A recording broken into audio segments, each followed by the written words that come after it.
Well, good and bad. It was great to get back out on the field.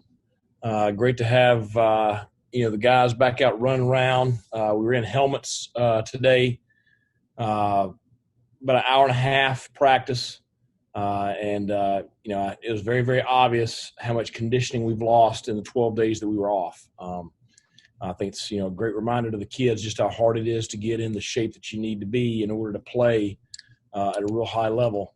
But the good thing is I thought a lot of guys pushed through. It was not pretty at times. It was pretty ugly at times. But guys pushed through, and we are where we are. We got 25 days before Central Florida.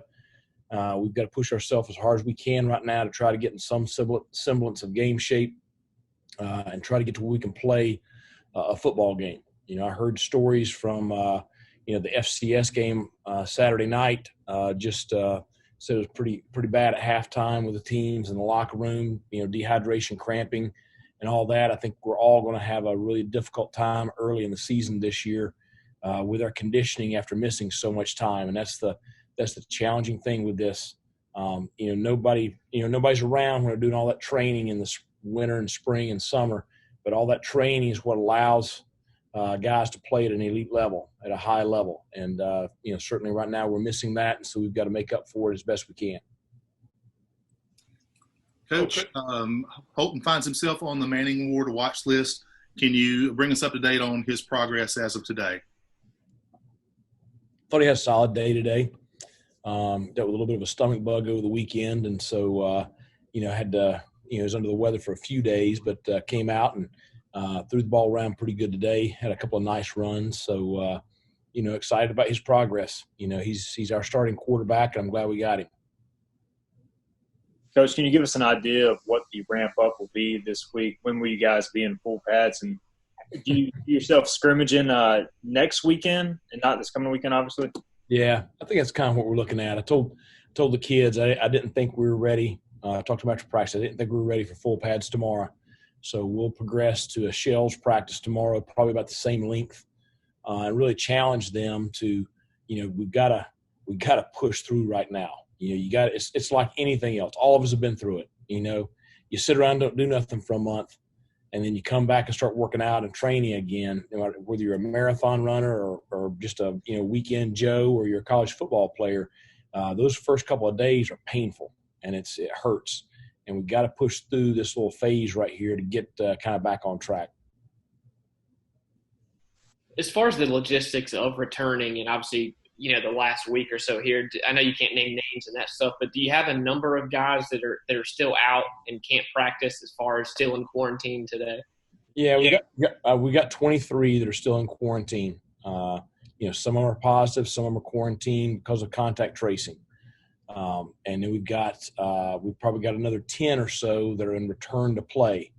And return to play takes longer than you think. I mean, it's about a 7-day deal of just kind of slowly easing back with the athletic training staff, and then they'll give them to us for practice, and then you can't just throw them out there 100 miles an hour the first day after being off that long. So it's when you're in quarantine or you test positive, it's going to put you out for a while.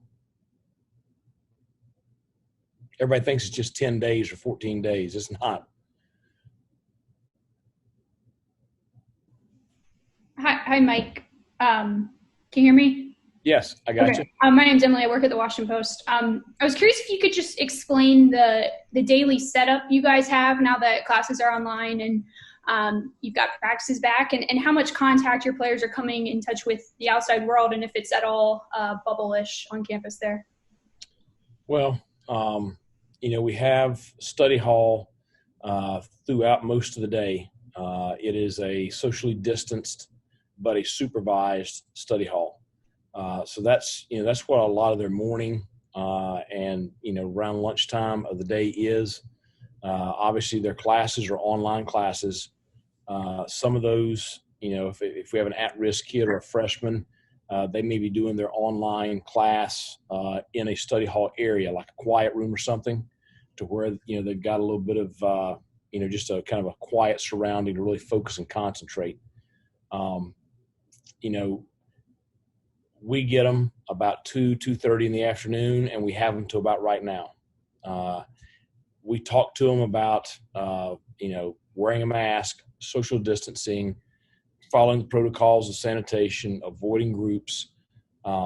And I've just impressed upon them just how important it is right now. If we were to have a kid that tested positive right now, I doubt he would be available for the UCF game. So it's just so critical that they follow those protocols. Now, are they completely avoiding the outside world? I hope that they're being as cautious as we're asking them to be when they leave us. But they're just like the rest of us. It's kind of a personal decision as to how you handle yourself when you get away from the facility. As a coach, do you feel, I know the decision was made at the university level, but to have students not around as much, does that make you feel more comfortable about how well you'll be able to manage things this season? I'm pretty sure that about 75% of our student body is in Greenville, North Carolina. So I don't know, how much away they are from the student body. And that's why it's so important that these apartment complexes and, and everything that, they're just being very, very safe. When you talked earlier about some of the challenges and conditioning, did you have any moments or any examples at all of players leadership-wise? You talked about Holton, obviously, but the guys picking each other up. Is there any players that stood out today with that? Yeah, I mean, we finished practice with a deal that we call 4 quarters, which it's a flat conditioning deal. And it's a series of gassers, and it is very challenging. And today I knew it would be difficult. And I told a couple of kids at the end, I was like, listen, if you can't push yourself right here to finish, then you've got to remove yourself. But just understand that, you've got to be ready to play in 25 days. I was really proud of our kids because a couple of the freshmen, I'm telling you, I could see it in their eyes. They were getting ready to tap out. And, if it was a normal year, I mean, you'd be on them pretty hard. But, just in the situation we're in right now, you got to kind of understand, everybody's got to know their body right now. But I was very proud of the encouragement from upperclassmen, and everybody finished the 4-quarter drill. And, it was hard. Those big guys, it's hard for them. But I was really pleased with the leadership there. I thought we had some great leadership from some of our older skill kids just in the way they attacked the drill and really kind of set the tone for, listen, if you want to run with me, you're going to have to push yourself. And so I thought there was so many positives from that respect at the end of practice. Could we play a game right now? No. I doubt we could play a quarter right now. But, nobody tapped out. Nobody just laid down and quit. And I knew it was going to be hard after a 2-week layoff. Coach, there was a headline today that Central Florida had like 10 players opt out, and I have not seen anything where that's been a factor as far as East Carolina is concerned. Yeah, I mean, every school and every program is kind of dealing with what they deal with in their locker room. And, I've said it many times, and I doesn't mean that somebody won't do that here at East Carolina, but I do feel like, all the players, they're on board with our staff. They're on board with each other. They have a positive attitude. I feel like the character of our roster is improved. We're young, but we also have, I think, with the older kids we have a lot more strong leadership there, from those few, the Xavier Smiths, the Holt Naylors, the Deontay Smith, Warren Saba, those guys, Miles Berry, Bruce, Fernando Fry, those guys are doing just a good job of kind of keeping everybody in a positive frame, positive mindset.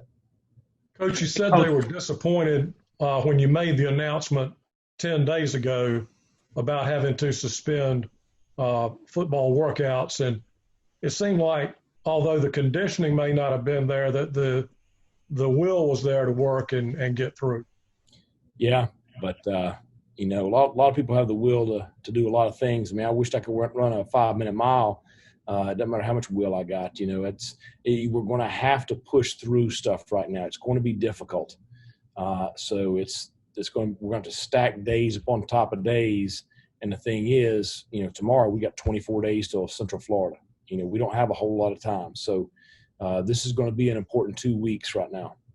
Hey, Coach, JB Ricks here from Spectrum News 1. Thank you so much for taking out this time. I want to go back to your comment in regards to the 14-day layoff that they recommend or whatever if you are contracted with a positive case. And you said it's going to be longer than that. It's going to be up to maybe 25 days or whatnot. Is there a contingency plan that the coaches can put together, if any, if you guys come across that problem in the middle of the season? Well, the thing we're trying to do is generate as much depth as possible. It's the contact tracing, keeps them out for 14 days. If they don't show any symptoms and don't test positive during that 14 days, then those kids can come back day 15. But those kids have lost their conditioning. A kid that tests positive, he's out for at least 10 days, possibly longer, and then he has the return to play protocol, and then, he's got to, health-wise, he's got to get to where he can practice again. So those guys have a longer time. Your depth is what it is. We're trying to get kids ready that would normally redshirt this year. So I do think the rule with not burning a year of eligibility is a good rule. I do think you're going to see this be a major issue in our sport, especially, like Central Florida. I mean, early in the year, those 10 kids may not hurt them a whole lot, but I could see getting down the stretch during the year, if they were to have a big outbreak, that lack of depth is going to crush them. So this is going to be something where we're going to prepare as best we can. We're trying to get as many kids ready to play as we can. But it's something it's going to be a factor. Thank you, Coach. Thank you. Coach, yesterday you guys had the Unity Walk. Can you talk about how that was a positive experience for the team from a team building standpoint, character standpoint? To see the way that our young men have handled themselves through a lot of the stuff that's going on nationally, and to stand there and listen to Xavier Smith and Justin Chase and so many of those other guys that were, standing up there talking in front of a large crowd and really talking from their heart, and talking about how they felt. That's the one thing I hope everybody saw. I was very proud of them. I was proud of the way they handled themselves. We had an individual who, kind of attacked our group. The verbal abuse was extreme. It was something that's hard for me to stand there and watch, and I hung back to make sure that there wasn't anything that happened beyond that. I was proud of the way our young men conducted themselves in a first-class manner. It's what I expect from them, but I was very proud of them. So, the thing that I hope that comes of all this is I hope that they can be something that Pirate Nation, Greenville, North Carolina, I hope that everyone can rally around the stand that they're taking and what they're asking. And all it is, they're asking for human decency. Just asking for, everyone needs to be treated with the same equality. I don't care what you're talking about. I don't care what situation you're talking about. And, that has not been the case in our country. And so I was very, very proud of our young men yesterday. Thank you, Coach. Thanks. Coach, we haven't had a chance to ask about the eligibility deal since that was passed a couple weeks ago. How does that maybe change, at least in the short term? I know it has a lot of long-term ramifications, but the short term this season. Well, I mean, it's one of those things everybody says, well, it's a good thing. I don't know if John Gilbert's thinking that right now. It's going to be a deal. We're going to be over the 85 cap. We're going to go from, last year I think we were at 72 or 73 scholarships. Now next year we're going to be over 85. I think that everything happening, certainly our country and college football and everybody, this is just unimaginable what we're going through. But when you look at it from the state of how young our roster is, but also, in my opinion, what tremendous upside so many of these guys have, it is going to be something really, really exciting to have an extra year of eligibility, to be able to grow these young D linemen up, to be able to grow, these young backs up, these young DBs and develop them and still have your solid returning older players there with them. I think we have a chance over the next couple of years to build the roster that we need to be the program that everybody wants here. You were talking about everything going on in the country right now and the protest yesterday. With all of that going on, how much more important or impactful do you feel it is to have Marcus Anderson in that character coach position right now? Well, Marcus has been with me for several years. He was with us at James Madison in the same role. And anyone that's ever met him understands just what a special person he is. He has a dynamic presence. He has a counseling background. He also has a background as a minister. He loves young people. He loves people in general. He's someone that I lean on.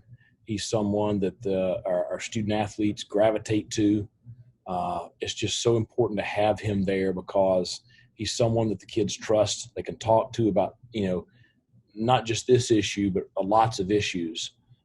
And he's going to take a vested interest in their life and really try to help them and deal with each kid individually. And so I think him as our character coach is something that I think is not only essential, but it's got to be a corner piece of our program. And so many programs have this individual. We're fortunate to have Marcus. Coach, with the governor moving North Carolina into phase 2.5 today, obviously that doesn't go into effect till Friday, but how will that affect practices moving forward? I don't know. What's phase 2.5? Basically up the limit for people outside to 50. Okay. Well, it'll make practice a little bit easier. That's the thing is, just like, I don't know what that is. We've got to look at what that means for us for practice. We got to look at what that means for us. Does that mean we can meet a little bit easier now? What does it mean for our stadium on game day? We've just got to see what the interpretation is, through our local officials, and see how that how we can adjust after that. You sent out the tweet earlier today, props for the Earth, Wind, and Fire. Were you emotional? Were you excited and dancing when you sent that? How was that feeling? Always. One of my favorite all-time songs. You give me Don't Stop Believing, Living on a Prayer, September. Those are that's kind of my genre right there. But, it is September 1st. We've got a ball game at the end of the month. We got to practice today. This is what we do. I'm a football coach. They came here to play football. I get to be around these young people. It's an exciting day. I like having a positive vibe. I came into the team meeting this afternoon playing that song, and the kids are kind of dancing around, and I'm fortunate to be sitting in this chair and to have this job, and I love every day.